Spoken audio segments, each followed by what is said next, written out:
It's Patrick Hutzel from Intensive Care at Home, where we provide tailor-made solutions for long-term ventilated adults and children with tracheostomies and otherwise medically complex patients by improving their quality of life, and where we also provide tailor-made solutions to hospitals and intensive care units, reducing the cost of an intensive care bed by 50% whilst providing quality care.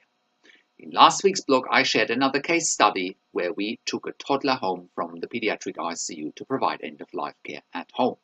So last week's case study was from pediatric ICU to home, a toddler approaching end of life at home. You can check out last week's case study by clicking on the link below this video. In this week's blog, I want to answer a question we get quite regular regarding our services, and it's simply that more and more people want to leave intensive care, even on a ventilator with tracheostomy or on BiPAP or CPAP, non-invasive ventilation, and they simply want to be in a more holistic and patient and family-friendly environment. Therefore, people want to know, is it appropriate to discharge ventilated patients from intensive care or pediatric intensive care to home? Let's look at this closer. With a service like intensive care at home being available, the answer to this question is a simple yes. Let me explain.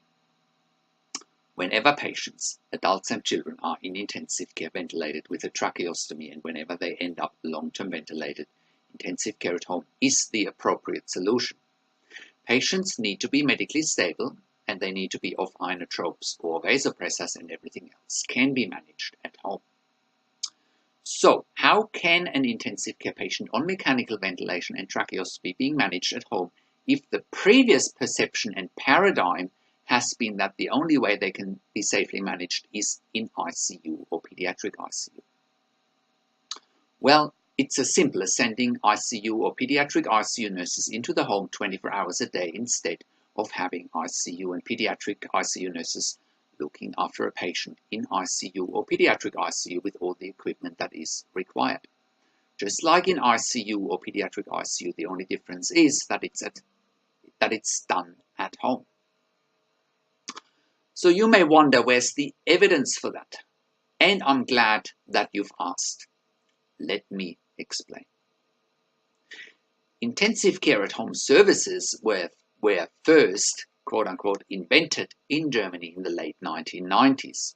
I was actually part of the first service provider in Germany providing intensive care at home. We were pioneers in the day, making this a success for patients and their families. It was simply created out of necessity because people quickly realized that long-term intensive care patients requiring ventilation with tracheostomy, but also NIV ventilation such as BiPAP or CPAP, or otherwise medically complex patients, are much better off at home in a much more holistic and patient and family-friendly environment. 20 years later, the concept of intensive care at home has now been proven in Australia as well, because we have been successfully implementing this concept in Australia as well. And this is irrespective of a patient's clinical challenges that requires 24/7 ICU or pediatric ICU nurses in order to manage patients at home safely. It's just a matter of transferring skills, expertise, and experience from an ICU or pediatric ICU environment to a much more holistic as well as patient and family-friendly home care environment by simply sending intensive care and pediatric intensive care nurses into a home care environment. When the first patients in Germany left ICU or pediatric ICU going home, it was a huge success, improving patients and their families' quality of life immediately and immensely. And the same here in Australia. As soon as we started taking patients home from intensive care, it was a huge success for everybody involved. Furthermore, the cost of the care being provided in comparison to a $5,000 per bed day intensive care or pediatric ICU bed was reduced by approximately 50%, making it a no-brainer and making it a win-win situation that could not be ignored. Furthermore, the secondary benefit for hospitals and intensive care units was simply that they alleviated bed blocks and they created resources and beds that could be used for other patients in need of a critical care bed. Again, a win-win situation. Furthermore, standards were created around the delivery of intensive care at home services to make it safe taking patients home from intensive care that require the skills and expertise of intensive care nurses because they are either ventilated or have other medical complexities that would have previously kept them in ICU or pediatric ICU.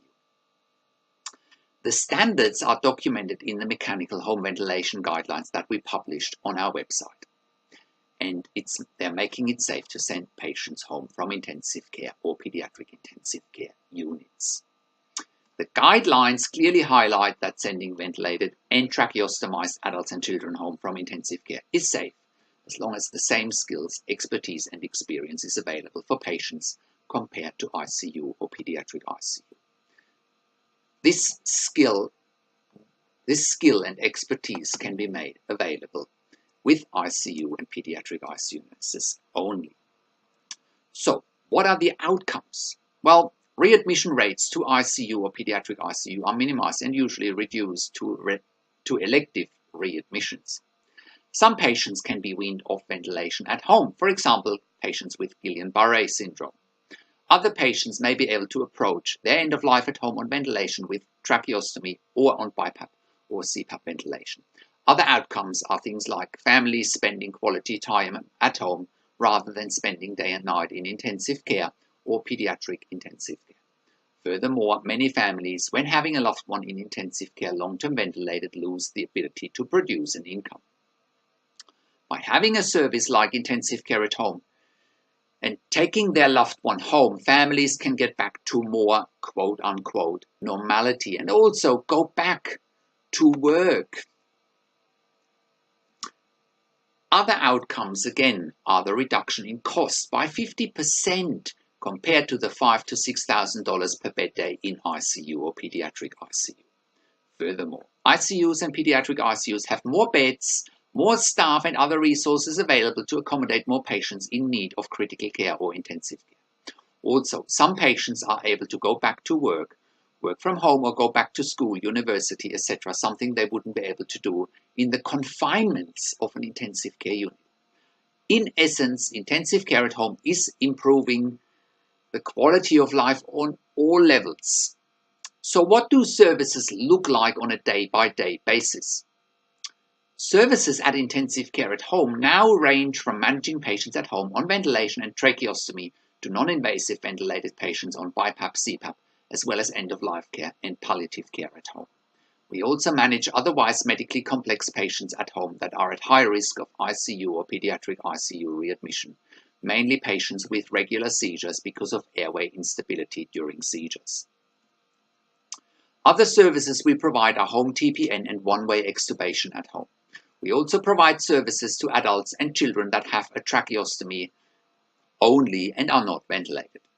You can also see a full list of our service provisions by clicking our services section on our website, intensivecareathome.com.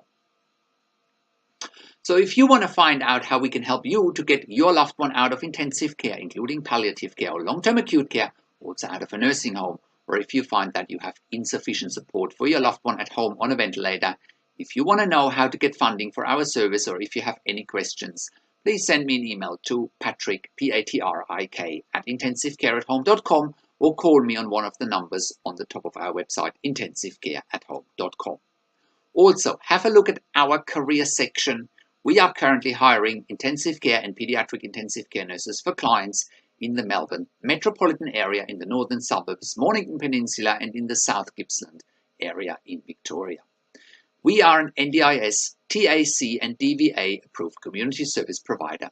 Also, have a look at our full range of service provisions. So, thank you for tuning into this week's blog. This is Patrick Hutzel from Intensive Care at Home, and I'll see you again next week in another update.